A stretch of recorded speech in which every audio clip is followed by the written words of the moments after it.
तो बच्चों इस वीडियो में लाइव डेमो वीडियो बनाएंगे कैसे आप लोग फाउंडेशन में 26 का रिजल्ट को चेक करोगे। वेबसाइट को चेंज कर दिया गया, रिजल्ट चेक करते समय क्या क्या चीज लगेगा वो चीज पहले से आप लोग रेडी करके रखिएगा। हो सके तो इस वीडियो को सेव करके रख लेना। और हाँ, रिजल्ट चेक करने का लिंक भी आपको वेबसाइट भी बताएंगे, साथ में कहां पे तुरंत मिल जाएगा ये भी चीज इसी वीडियो में बता देंगे। सबसे पहले क्या आप लोगों को पता है, बहुत सारे बच्चों को पता ही होगा जो लोग फाउंडेशन में 26 में एग्जाम दिए, 3 जुलाई को रिजल्ट डिक्लेयर होने वाला है। कब?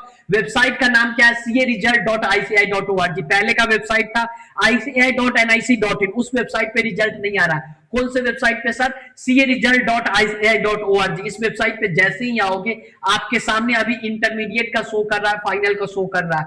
यहां पे इंटरमीडिएट से जस्ट ऊपर में फाउंडेशन शो करेगा, फाउंडेशन शो करेगा। उस पर जैसे कि इंटरमीडिएट है इसी तरीके फाउंडेशन शो करेगा। उस पर क्लिक करोगे तो आपको क्या क्या चीज मांगेगा रिजल्ट चेक करने में? आपका रोल नंबर, रोल नंबर क्या है आपका, जो कि आपके एडमिट कार्ड पे गिवन होगा। उसके अलावा रजिस्ट्रेशन नंबर, रजिस्ट्रेशन नंबर क्या होता है? CRO NRO WRO ERO FRO से स्टार्ट होता है रजिस्ट्रेशन नंबर। वो रजिस्ट्रेशन नंबर, रोल नंबर पहले लिखना है, रजिस्ट्रेशन नंबर, कैप्चा यहाँ पे फिल करना है। बहुत सारे बच्चे घबरा जाते हैं रिजल्ट चेक करें, रजिस्ट्रेशन नंबर के रोल नंबर, रोल नंबर के जगह पे रजिस्ट्रेशन नंबर।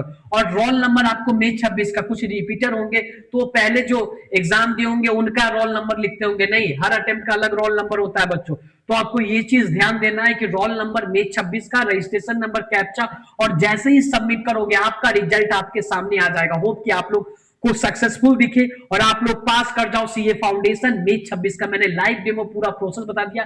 वेबसाइट का नाम caresult.ici.org। ये वेबसाइट जैसे ही रिजल्ट डिक्लेयर होगा ना, मैं डायरेक्ट लिंक शेयर कर दूंगा टेलीग्राम पे।